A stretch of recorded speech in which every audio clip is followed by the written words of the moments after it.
Well, good evening, everyone. Thanks for coming out on a beautiful summer day, and thanks for all of you who are logging in to tonight's presentation. Welcome to the Henry Ford Centennial Library to talk a little bit about Rouge River Revived. What an incredible story.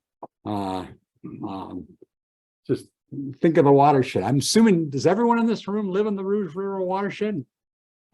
Everyone's nodding their head. Yeah. So, it's 48 communities, 3 counties, 1.4 million people. It's heavily urbanized throughout much of the watershed, and then lots of industry at the lower end of the watershed. But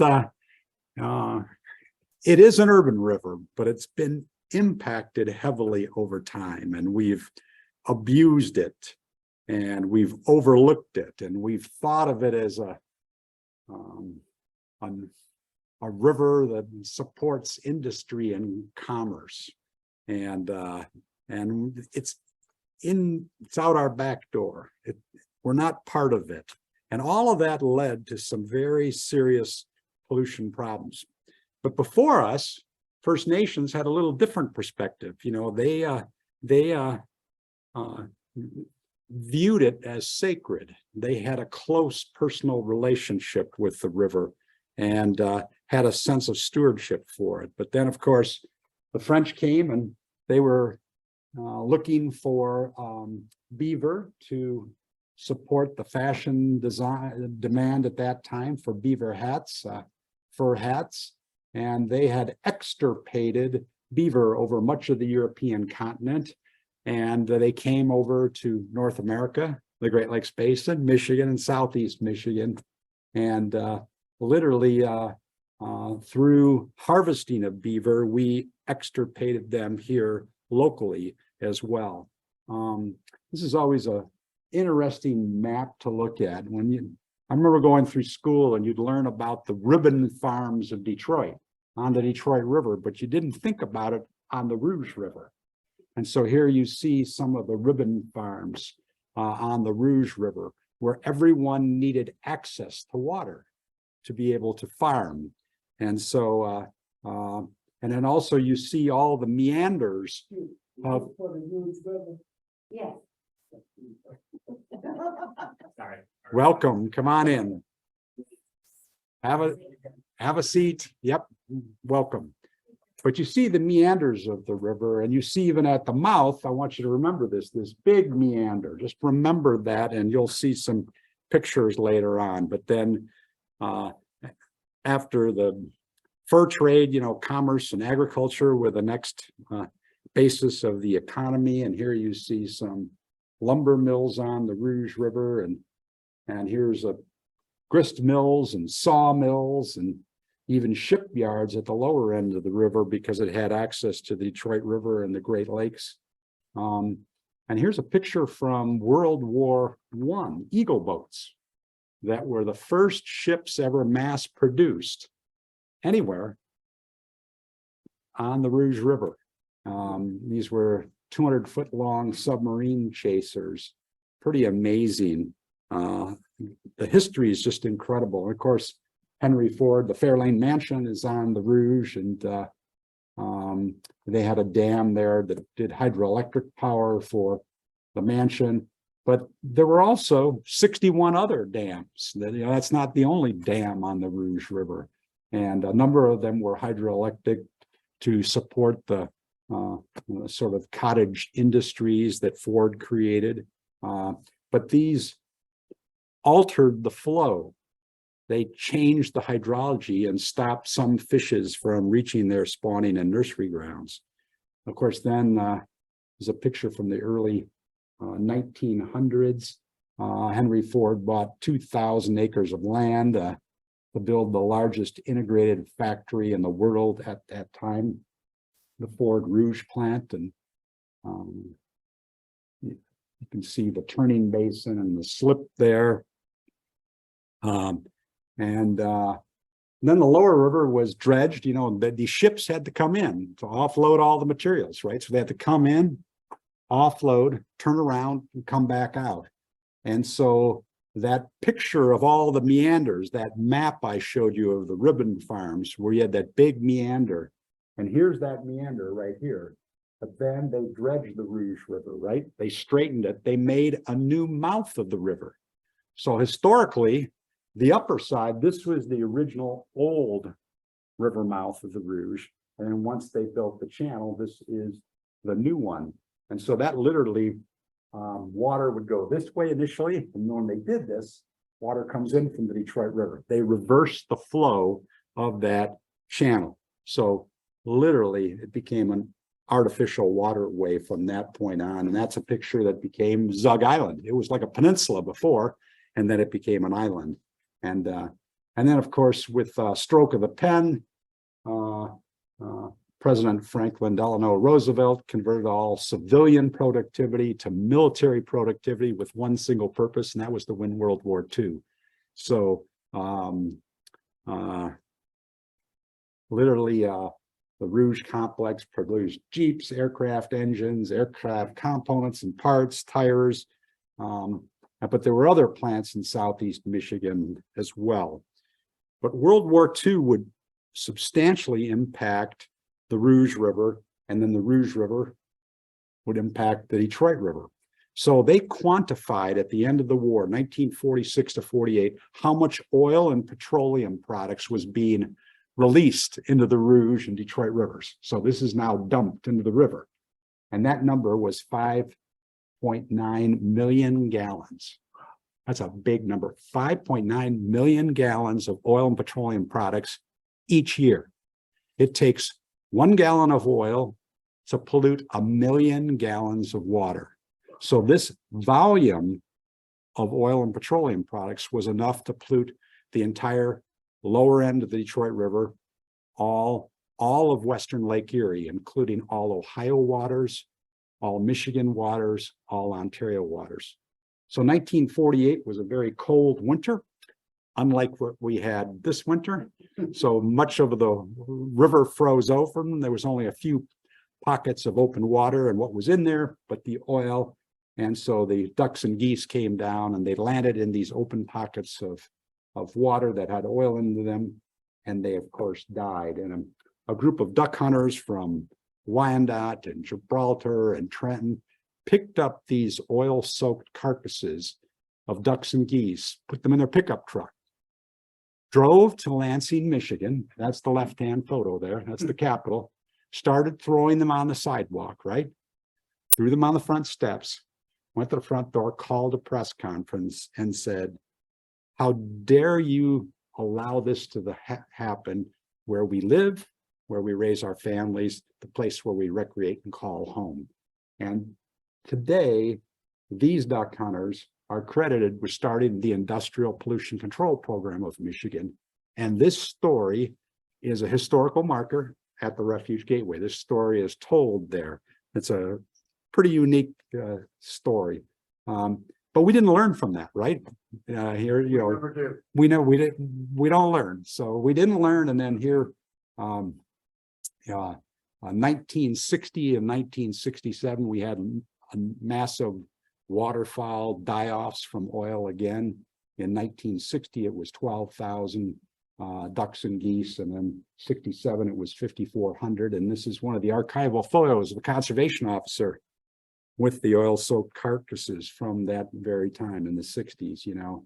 And then again, we still haven't learned. And then a worker dropped an acetylene torch on October 9th, 1969, and there was oil on the river and wooden debris that was soaked in oil on the river. It ignited all this oil, and this is the last remaining photo. So you see the Ford stack, you see the drawbridge. This is the John Kendall. They are trying to contain the fire on the Rouge River. So the John Kendall and 10 pieces of Detroit Fire Department equipment were trying to contain it and let it burn out. You can't put an oil fire out. It's got to burn itself out. So that's what they were doing. Flames were 50 feet in the air. A couple of days later, the Detroit Free Press covered it, said, when you have a river that burns, for crying out loud, you have troubles. It happened on Cleveland's Cuyahoga, and now it happened on the Rouge River. Why do you think the Cuyahoga River got so much more attention during that time than the Rouge River? It's because Time magazine was covering the Cuyahoga. It's the same year, right? Doesn't make sense how we got so little attention for the Rouge catching on fire, but they got international attention. And that's because Time magazine had their first environment section, first time ever. And the leading story was Lake Erie is dead, the Cuyahoga River on fire. So you can imagine, and that literally, and of course, there was the moon landing back then. There was a number of things that made that issue, the first environment section in that issue, the most read Time magazine issue during it at that time. So anyways. You think Ford's had a hand in that too, that they downplay because they're like maybe hate to say Big Brother pays them off and says, don't cover this because we, are working and it's all our stuff. Yeah. Like So they do all the time. So Ford definitely contributed this. Back during the 60s, they bought a boat, a special boat for the lower Rouge to suck oil off the surface of the river. They knew where this oil was coming from. So they're one of a number of them, So anyways, coupled with this is that's industry right now. Coupled with this is this human population growth. There was 1.6 million people living in Detroit in 1960. Think about that. How many people there? And they started moving out to the suburbs. The first movement of people was to the Rouge River watershed. They moved into the Rouge River watershed, and you could see subdivision after subdivision, and then you had the first. Now this is the late 50s and 60s. 60s, they had the first concern for flooding of basements, not just with stormwater, but raw sewage. And so they had to build this 5-mile, 4 to 5 mile channel, concrete channel, to move as much, they would say stormwater back then, out of the watershed as fast as possible. But we all know that there was raw sewage in there as well. And but the sheer number of people in the watershed and the amount of impervious surface would come back and haunt us. And that led to a tipping point, that point in time where there's urgent need to take action. And if nothing's done, you could see irreversible harm. And watershed residents really started learning that raw sewage was coming in with this stormwater. And it was literally overwhelming the Detroit, the Rouge River. So you can't talk about the Rouge and old cities without talking about combined sewer overflows. So any old city, whether it's Toronto or Cleveland or Milwaukee or Buffalo or Detroit, has combined storm and sanitary sewers in a portion of their service area. So that means everything works fine when it doesn't rain. The sewage goes to the sewage treatment plant, but when it rains, it exceeds the carrying capacity of the sewer system, the combined sewer system. And there are points where flap gates open up and the raw sewage, instead of going to the wastewater treatment plant, goes right into the river. There were 168 points on the Rouge River where raw sewage as well as stormwater was coming in.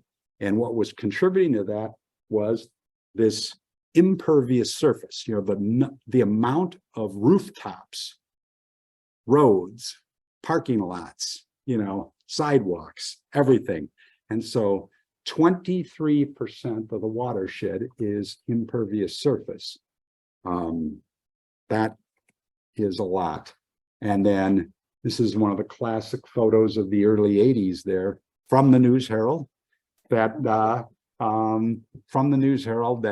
literally caught everyone's attention, because here you have a river first of all, it's a concrete channel, right? And carp can live in anything, and even the carp were dying. And you could physically see, the raw sewage on the river. So But the concrete was there to prevent erosion. not really. It was there to move stormwater out of the watershed as fast as possible, so you wouldn't flood the basement, not only with stormwater, but raw sewage. So that was the primary purpose of it, And so then here in Dearborn and Melvindale, it was mid-80s, and group of residents, would keep their windows open at night, and there's a bad odor smell. And they said, well, it must be one of the industries, right? It must be Ford, it must be Marathon, it must be the steel plant, it must be something. Wayne Summers. Yeah, that's another one. And so they looked into it, and they said, well, we really can't find out what is the cause of this odor problem. So the residents of Dearborn and Melvindale were not satisfied. So they started a petition drive and got thousands and thousands of signatures on them, demanding that the federal and state government take this seriously and look into it. So they commissioned a study, they looked into it. The whole lower river was without oxygen. That means anaerobic, the absence of oxygen. The whole lower river. You can imagine all that sewage coming in, and decomposition of that would use up the oxygen, right? Well, in the absence of oxygen, something that gets formed called hydrogen sulfide, and that's the smell of rotten eggs. And that's what was coming into the windows of people in Dearborn and Melvindale. And so that's the first part of the tipping point. Then the second part was a man was recreating on the banks of the Rouge River, and he slipped on a portion of the bank and fell into the river. And the river's not that deep in most places, so he stood up, right, climbed out, finished his picnicking with his family, and a day later started getting sick, and 2 days later he passed away of leptospirosis, or rat fever. And the first reports were that, well, we really can't point the finger at the Rouge River and raw sewage, but everyone knew. And there was such an outcry over it that the health departments, Wayne County, Oakland, Washtenaw County, issued an advisory saying no human contact with the Rouge River because it's unsafe. And so there was no recourse, but everyone had to come together and work together, like we talked about earlier, work together to clean up the Rouge. But at that very same time, they were looking at these 168 combined sewer overflow points in the Rouge. And they wanted to quantify just how much, what is the volume, what is the quantity, and what is the quality of these 168 combined sewer overflow points, what's coming into the Rouge. So they did all this, and they did a whole bunch of modeling. And out of that said, this is now the mid-80s, if Detroit at the lower end of the watershed cleans up its act, addresses CSOs, and nobody does it upstream, it won't improve the quality of the Rouge River one iota. It will take everyone. And who was in the background but federal judge John Fikens, who was overseeing the wastewater treatment plant, and he said, oh, we need to all work together. And so that changed, that also provided ammunition. And then the Washtenaw County Drain Commissioner, he was Jim Murray at the time. He grew up in the watershed. He had risen to be the chairman of the Michigan Water Resources Commission that issues permits for municipalities and industries. And he took on the Rouge, and he brought people together and formed a Rouge River Basin Committee that was all the mayors of the 48 communities. He had the federal government, he had the county executives, but the most important thing is that all 48 communities were at the table. And, they talked about this, that there are boundaries to working in watershed. There are political boundaries, right? Then if you're going to work on solving problems, there are disciplinary boundaries. There's lots of different kinds of boundaries. So you need a boundary spanner, you need a boundary organization network, and that's everyone coming together. And so you've got everything from the federal and state government to the 48 communities, to the counties, to the Friends of the Rouge, to universities like U of M Dearborn, and high schools and industries. They have to all come together. And so that's what this is a good example of all of them coming together to co-produce knowledge together to solve, and then co-innovate solutions for the Rouge River. And so out of this, amazingly, the Rouge River was the first watershed in the nation to have every single community with a stormwater permit. They're called, big picture, National Pollutant Discharge Elimination System permits, long name under the Clean Water Act. But everyone had one, and they were coordinating sub-watershed planning and doing monitoring and tackling it. And there's a alliance of Rouge communities that helps guide that process as well. So if you look back, the 70s and 80s were all about pollution prevention and control. And then starting with this tipping point in 1985, it was all about combined sewer overflow and stormwater, trying to get a handle on that, try to address that, co-produce knowledge, co-innovate solutions.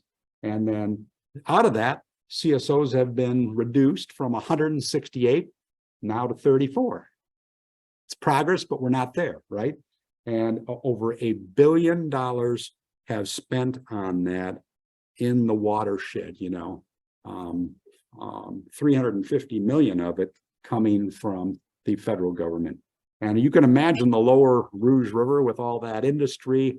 What's the legacy of the Industrial Revolution? What's the legacy of the arsenal democracy? Well, that's in the contaminated sediments and the brownfields. So between 1986 and 2020, they remediated about 400,000 cubic meters of contaminated sediment. It's good news. It was about $63 million. Michigan Eagle, which is Environment, Great Lakes and Energy, and US EPA estimate that we still have about 345,000 cubic yards. And of course, the ones that were done years ago were a lot less expensive. The ones now are much more complicated, and that's going to be this is going to be in probably hundreds of millions of dollars, for doing that. So that is one we have to keep our eye on. Is that what they just did off of Heinz up there, where they dredged all that and took all that soil out and had the big pockets that they, do you know? That was not about, that was probably more about dam removal and habitat and increasing Because they removed a flow. lot of soil from there. Yeah, and yeah. stuff. That was to improve the flow so that it would get to the Rouge River Okay. from the upstream. Yeah. Yeah, so I know it's one of the feeding channels. Yeah.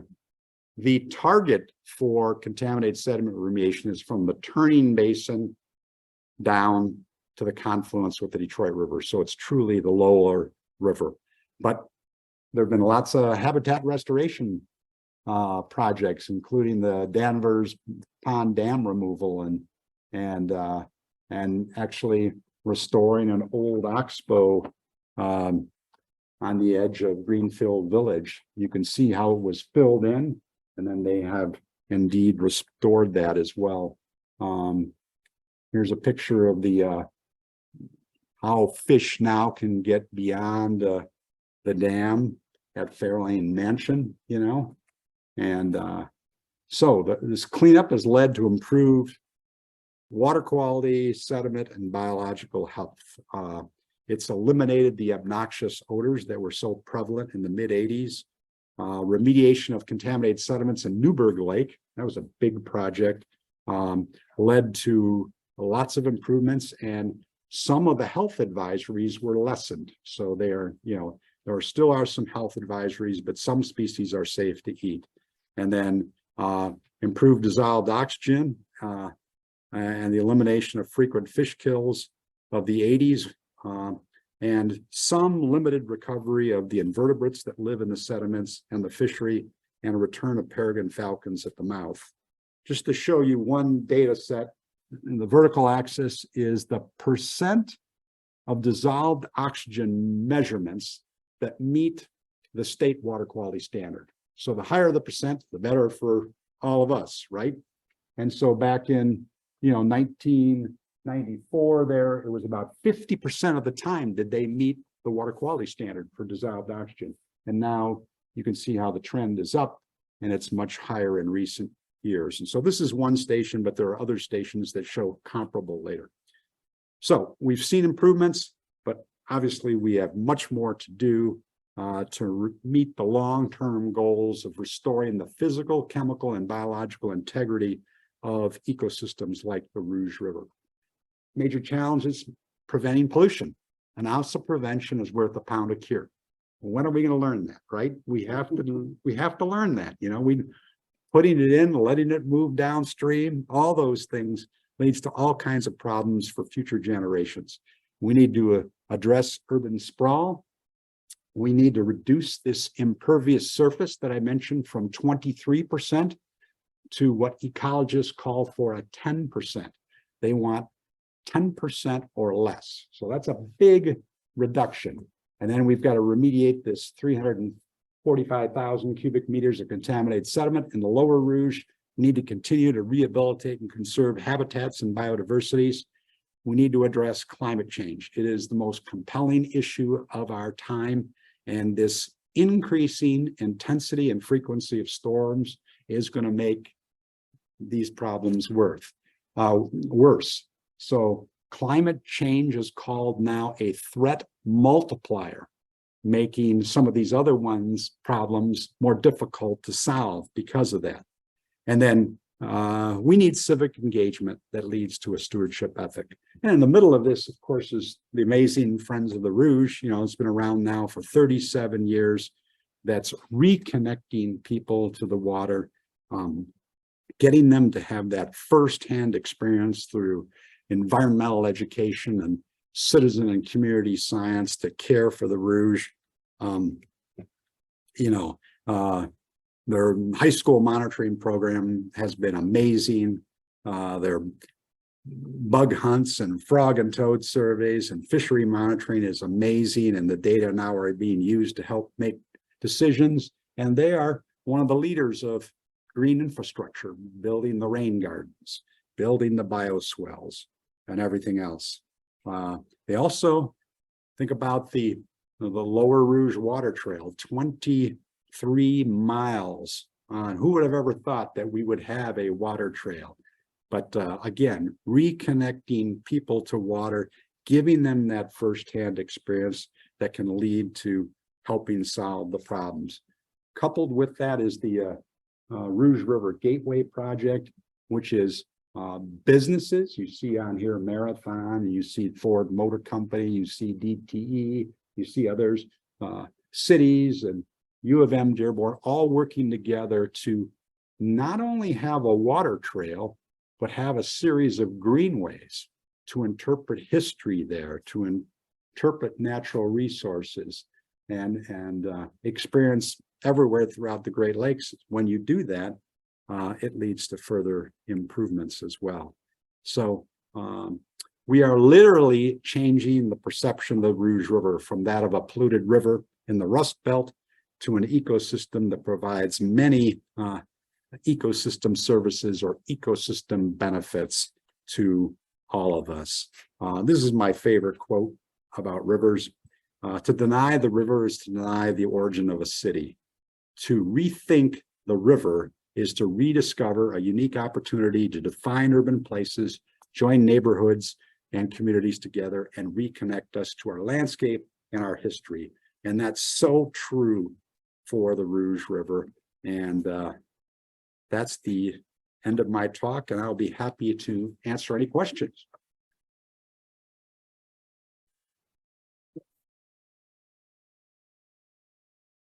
Yes. John, with respect to the impervious surfaces and the concrete channelization, is there any progress moving along that now? Because 20 years ago, we were talking about that even before the Aqua project. Yes. And so yes is the simple answer to your question. And think about some of these new developments that they have to account for stormwater on the footprint that they own. So you see a new business and you see a stormwater retention basin and you see bioswales and stuff like that. In terms of some of the new development that's proposed for like Plymouth and Northville, that's what they're looking to do there as well. So we have a long ways to go from 23 down to 10. That's going to take a lot. It's going to take generations to do that, but we have to start, and we have to retrofit some of these other ones, you know, and obviously plant lots of trees too, because they will soak up water. And there's the Great Lakes Water Authority and a whole bunch of people, American Forests, that are all working on that as well to have an impact on that. Yes. Ways that we can reduce that. I know I'm a Dearborn resident and we had to do we used to have our downspouts would go into the sewer system. We had to disconnect them all. Disconnect the downspouts. Right, we had to do that. It was probably 10 or so years ago. Mm-hmm. But what are other ways that people can do on So, their own? the simple thing is, you know, rain barrels, you know, think of rain gardens, you know, we're working with some schools right now to build, you know, they have big flat roofs, you know, lots of runoff goes down. And so to capture some of that and let it infiltrate into the ground. So we need to do more of that. So each of us can have a rain barrel. Make sure that we're disconnected our downspouts from the system, you know, and then volunteer with Friends of the Rouge or some of the other ones to. Well, not fertilize your lawn, and if you do, make sure you blow it out of the street, so it doesn't go in and pollute the river more, because that's a big, huge piece of it too, is the fertilizers and the oil that drifts from cars that gets into sewage and then the drains and goes right into the Rouge. So you can limit your use of fertilizers, or in some cases try to eliminate it. Blow it out of there, or eliminate it, or use something natural that won't harm it, because it is. And don't use some of the big heavy things like Roundup around your house, you know, I mean, that's really critical. And then getting involved in some, like, think of like right now in National Wildlife Federation and Friends of the Rouge and others have this program called Sacred Grounds, where churches are, you know, they have limited money, and yet they have now a stormwater fee that could be as high as $500 a month. So you have to pay your electric bill, you got to pay your water and sewage bill, you got to pay your gas bill. But on top of that, you have a stormwater bill, $500 a month. How can they do that? So there's a whole movement to help them to build green infrastructure to do that. And we're gonna see more and more of that over time. So that's the retrofitting. And if some new development comes in, they clearly need to capture it. Dorothy and I worked on the Refuge Gateway in Trenton, you know, where the visitor center for the International Wildlife Refuge is. It's 44 acres. And we had to, at the design phase, show how we were going to capture every gallon of stormwater on site, so nothing would leave. So then hence you see stormwater retention basins, you see bioswales, you see coastal wetlands, you know, it's just all so that that's an example for others to follow as well. You know, and of course the Ford Rouge plant did a bunch of that stuff. So there's an industry leading. Ford has done Ford College rejiggered their Parking lots have above ground and underground retention and bioswales. that is fantastic. And we need more of that. All of them should, as we replace these parking lots, can we do that?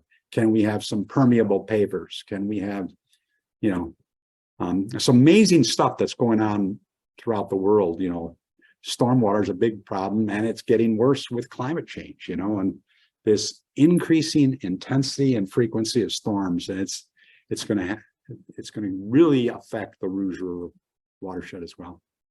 You got a couple online. Okay, if you want to give me one at a time. Sure, yeah, two from Ryan and one from Linda. Ryan's first question was, why did the pollution in the river cause bad effect on hunters, goose hunters and fish?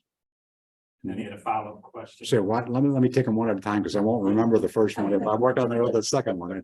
So how did pollution? Pollution in the river Affect- affect duck hunters, goose hunters, fish. Well, think about that is that, the oil pollution, for sure impacted it, all the oil pollution. And then in the winter, when the river froze over, the ducks got coated in oil.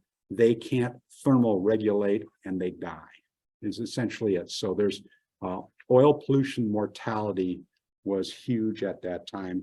There was also back in the 60s and 70s, even into the early 80s, contaminant levels were higher back then. And so they would biomagnify into fish. They would also into wildlife, right? So that would affect them as well. And He also asked if things changed in 94. I don't know if that was a particular date you mentioned after the 85 stuff. in 94. Yeah. I don't know what About happened. 9 years after 85, I'm not sure. Yeah, that's when a lot of the big money started coming, Oh, so you could imagine John Dingell was from Dearborn and he was the Dean of Congress and he was working closely with federal getting funding. Judge. Yeah. John Fikens. And so it was kind of like the carrot and the stick. So John Fikens from the court was the stick. And John Dingell would come in with the carrot, which is some financial incentive. And so he brought in $350 million to the Rouge watershed alone. And so John Fikens said, you can do this. You're going to come up with a strategy, each of you 48 communities, to address combined sewer overflows and stormwater runoff. And if you don't do it, I'll tell you how to do it, and it'll be 10 times more expensive. Not only if you do it now, you have an incentive where this 350 million, but you're going to have a match. You're going to have to match dollar for dollar on that. So it's a nice carrot and the stick approach to get the improvements. Linda's got a two-part question. Two-part question.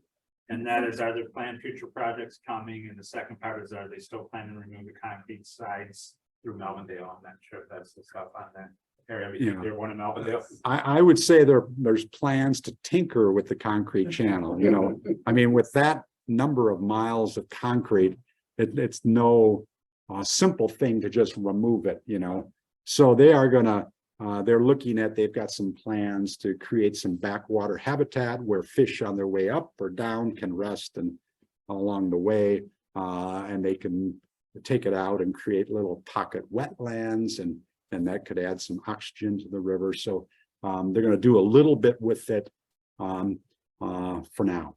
Okay, and that answers all the Okay. outlines. All right. Yes. So where are the remaining 34 CSOs now? They're I can't tell you precisely where they all are, but I'll have to get back. I don't know that. That's what I got from state. Go ahead. We're working on 3 in Dearborn Heights right now. Oh, okay. Wayne County pushing us to do more, but they're very expensive and our budget is not expensive. 3 in Dearborn Heights. Yeah. 41. I wonder if there's some in Dearborn, It's a lot of stuff going on. because the original plan was for 3 big retention basins. And then only one got built. So maybe there's some more work. I don't know, The but retention bases weren't as effective as they were originally planned. And one of the problems now is even with the separated rainwater and the sewage, Mhm. the outlets into the Rouge River are now below water level because of the rising Great Lakes Mhm. levels because of global warming, right? Whether or not you believe in it. So don't, I'm just repeating what I know. So gravity is not allowing the stormwater to exit into the Rouge as rapidly. Mhm. So, the new mayor came in, he's commissioned a huge study just in Dearborn to look at all the causes. Mhm. And he's doing everything from trying to increase more permeable spaces with parks. He's also planning to take out some of the parking at Fairlane Mall, which is over capacity, and to put in more permeable services in there. Yeah. Because, we don't have 4 major department stores there anymore. They don't need all that that part. right, A lot of us have trees too that are down that they need to clear, that I know they're working on that. yeah, All the stuff that's backing up the water and stopping it from flowing. yeah. And there's a whole target for trees out there, you know. SEMCOG has looked at the tree canopy cover of Southeast Michigan and the Rouge River watershed and has a goal for that. And we're not anywhere near that yet. So there's going to be more tree planting as well on that, you know. A mood study is still being done. The council approved the funding for it, Mhm. but probably in about a year, they'll have this huge study completed. And then they'll start to figure out ways of how to do what they can afford to do. Right. How to fund it. Right.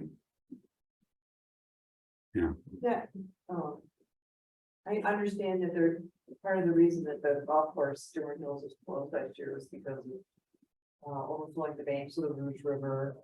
And that had to do a lot with the trees. And they found what we were in a meeting with the mayor several months ago. And they're finding that the tree backup is in other communities too. It's not just Dearborn. So it's another thing that following the Rouge all the way from the headwaters and getting all of that cleaned up as well. Yeah. Different communities, obviously. Yeah, Dearborn Heights is bad, Allen Park's bad, Yeah. Mount Dale's got it, they all, it's everywhere. You can't stop the trees from falling, and when they do, Yeah. Right. you can't get to them quick enough to get them out of the way. Yeah. And Yeah. Allen Parks have been having trouble getting state and federal money. They're not seen as big of a priority.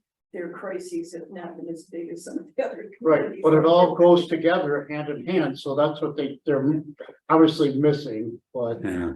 Sue, you may have covered that story, but during that big storm 4 or 5 years ago, and Allen Park was like ground zero for it. And they had picture of block after block after block, and everything in the basements was lost. And it wasn't just stormwater, you know, and it just showed walls of stuff that they could, it took them months to get rid of it all, you know, but that's the damage. Right now, it's very frustrating because she cannot get the money anywhere close to what Dearborn and Dearborn Heights is getting. Yeah, It's very frustrating because there's so many people competing for limited shares of the pie. right. So it's very frustrating for Allen Park right now. And there's, you know, the one question you might have is, does Great Lakes Restoration Initiative cover that? No. You know, does the Great Lakes Legacy Act? No. That Great Lakes Restoration Initiative will deal with habitat and some of those issues, and Great Lakes Legacy Act will deal with contaminated sediment. But the Infrastructure Act, but it's not enough. You know, we clearly have aging infrastructure everywhere we go, and that's going to have to be thought through well. Well, thank you all for coming out, and thank you for caring about the Rouge. Appreciate it.